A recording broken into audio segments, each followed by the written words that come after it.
Today we're talking about unleashing the INFJ's power, how to get the most out of your addictive tendencies. So INFJs are considered many things. We talk about INFJs being a snowflake, INFJs being, geniuses sometimes, being visionaries, being counselors. The list is very long, but there is something that, is talked about, but isn't like one of those big things, like the main things that you think about when it comes to INFJs, although it is so obvious, it's so in your face if you're an INFJ, and probably even if you're like close to one, and that is that we have addictive behavior. And most of the time these addictive behaviors don't come out in things that most people see. I mean, I'm sure there are a lot of INFJs with like some kind of drug issue or alcohol issue, like every other type. It would just be ludicrous to think otherwise. But most of us who aren't tapping into something as extreme in this still have a lot of addictive behaviors, but maybe different than from like an extroverted type. They are not so obvious. You don't see it in people being addicted to anger, or people being addicted to gambling, or being addicted to dangerous actions like you sometimes see with,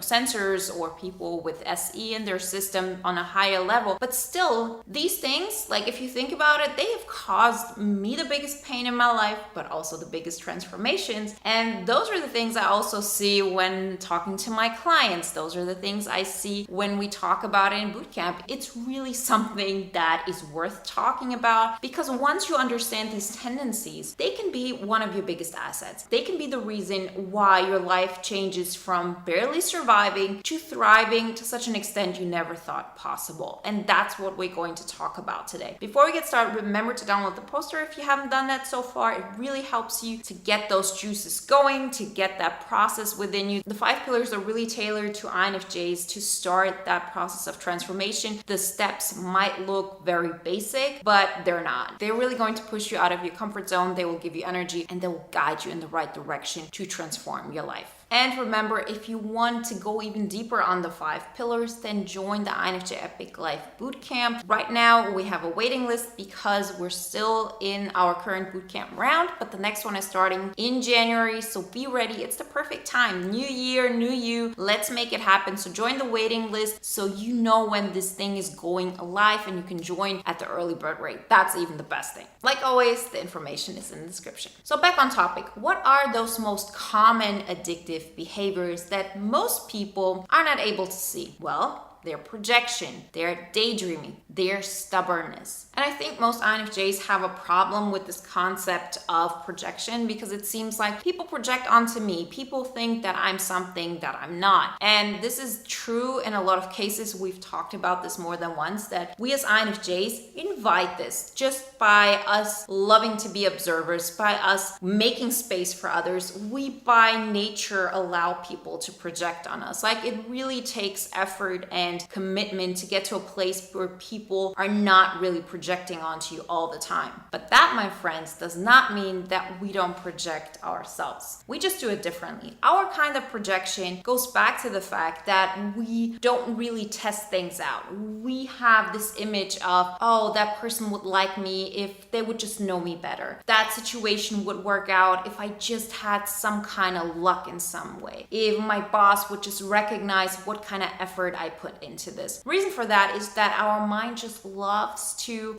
close blanks. That's what we do on a regular basis. You have a limited amount of information, and from that limited amount of information, you make some kind of logic. That's how our brain works. That's what we love. That's our natural addiction. So, of course, you have, let's say, 3 points of information. That person looked at me very interested. We had a great moment. They are intuitives. From those 3 points, we make some kind of conclusion of who that person is. And we've been doing this all our life. And the older we get, the more situations where we're in where we see, oh, okay, actually I got rejected here. Actually, I saw that this was not the way I thought. We gather more information. We understand that there's certain conclusions we shouldn't be taking, right? And we talked about it in our last video when it came to, what reality you get away with. So this is one kind of addiction that can cause us a lot of trouble. Like, I have been addicted to people that I had no future with for years. I'm talking about 6 years, 8 years, things were overlapping, and things starting like in my teenage years. So I know what I'm talking about here. I've experienced this more than once, and there was no way I was going to let go of that. That has also a lot to do with our stubbornness. And now looking back at it, I don't even think that I would tell myself, oh, you should give up on this much earlier, because I needed to take these steps in order to understand what works, what doesn't work, and to understand my own addictive behaviors. And INFJs are addicted to situations that probably aren't going to come true, because the reality is never as great as our imagination. We think, oh, that's how it has to be. Reality, no matter what it was never as good as your imagination. And that's a good thing. That's not something that has to be changed, right? I mean, you grow into your INFJ epic life, you create a life more and more in alignment with your dream. But the point is to understand that you have your vision, you have your dream, you have those thoughts and this image and how you want to feel. And the more you can disconnect that from reality, know that you decide how you feel all the time, the closer your reality actually gets to that. But as long as you expect your reality to match up the feeling that you have in your imagination, you're always going to fall short to that. And it's of course easier to stay addicted to something that doesn't really come true, that is on the verge of coming true.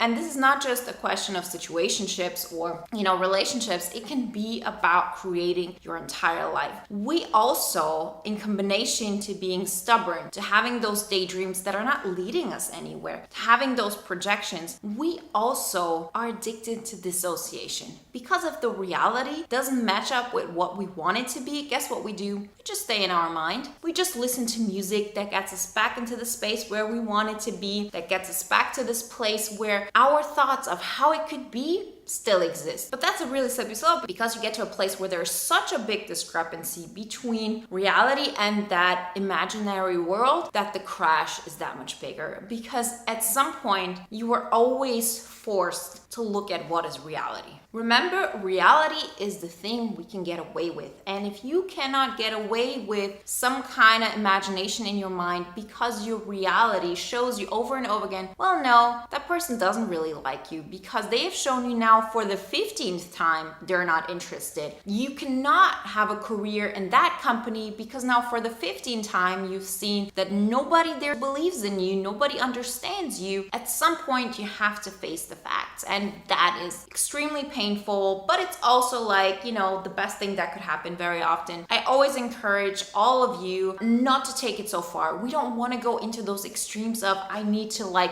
be in this hellhole, get crushed altogether and then rise up. I've done this. It has been the best thing of my life. It has been also the deepest place I've been in. But at that moment, I recognized, no, I'm going to use my addictions and my addictive behavior to my advantage. And I've learned enough to know I don't ever want to be at that point again. I don't ever want to feel like this again. I don't ever want to go that much out of, a limb and then fall and not be held in any kind of way. I can make it. I survived it, but it's not worth it. And if I want to live a life that is continuously growing and expanding, that I'm going to use my addictive behavior in such a way that actually creates something that nobody can take away from me. Something that allows me to build a life that makes me feel excited.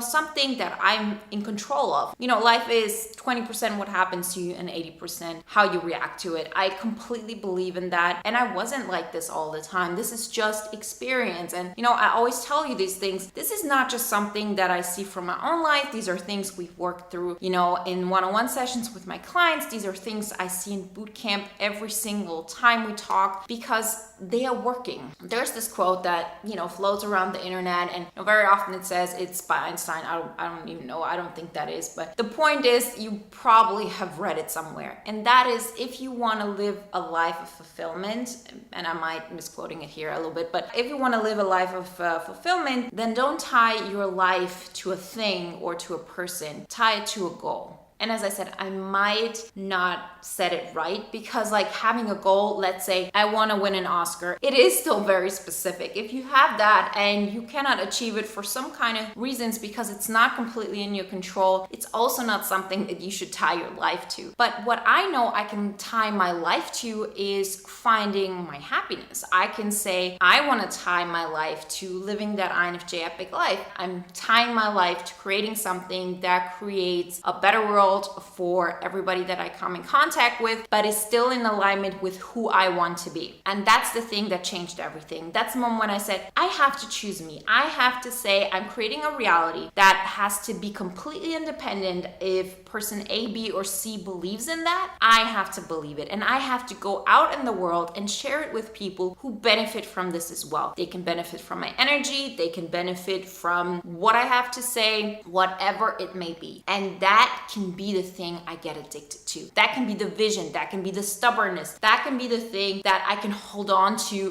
for years, 6 or 8 years or whatever it is, that is not dependent on that one person. It's not dependent on 5 people. I bring that out there, and whoever feels connected to that at that moment joins my world or they leave. That's a completely different approach than saying that person has to understand me, that person has to be saved by me, and that's going to happen by me neglecting myself. Uncovering who you are, living out your reality, choosing your reality over and over again, expanding your horizon and saying, I'm making choices over and over again that help me to become the person I want to be. They help me to be seen the way I want to be seen because I demand this from my environment. I don't need my boss, my coworkers, people in my community, whatever it is, to see me a certain way. But I'm not going to allow them to project whatever they want onto me. So if I think, for example, that I know what I bring to the table, that I know what I have to offer, and they just look at me for all those things I'm not going to make that my reality. And guess what happens? People start distancing from you. And it doesn't matter if that person is your boss, that is like, how many levels above you. This is just human psychology. They work with you because they have to. You're in this environment, you haven't done anything to offend anybody, but you hold on to your reality and you will automatically see how your entire reality changes because you actually see that people make room for you and other people come closer to you. That's how you use your addictive behavior to your advantage. That's how you unleash your biggest power. Use those things independent from certain scenarios, a very specific goal, as in I need to win an Oscar. Make it more like I'm going to go after fulfilling myself. I'm going to go and challenge myself into becoming the best actor I can be. And if I see at some point that there is no other challenge in being an actor, then I'm going to change a little bit, I'm going to pivot. But I'm not basing it on those people from the academy saying that I'm worth it. I'm not basing it on those people thinking I could be their partner. That's the biggest secret. That's what's really going to change your life and get you on this amazing trajectory of your INFJ epic life. Start with the 5 pillars. Remember, you can start this from today. You can start this at home, even when you don't have the help of the boot camp, or working with me. Don't mistake it. Don't think they're so easy steps and it looks so everybody would do this. These are really tailored to INFJs. They work. We've seen this over and over again. I've worked with hundreds of INFJs. We've seen this in boot camp so many times. You make the rules in this. You decide who you want to be and how your reality is going to change. So download the poster if you haven't done it so far. Join the bootcamp waiting list. We start in January, so that's the perfect way to start your new life. Say new year, new you, new INFJ epic life. It's waiting for you. All the information you find below. And if you want to watch another video now that is in alignment with today's topic, then watch the INFJ's fine line between genius and insanity.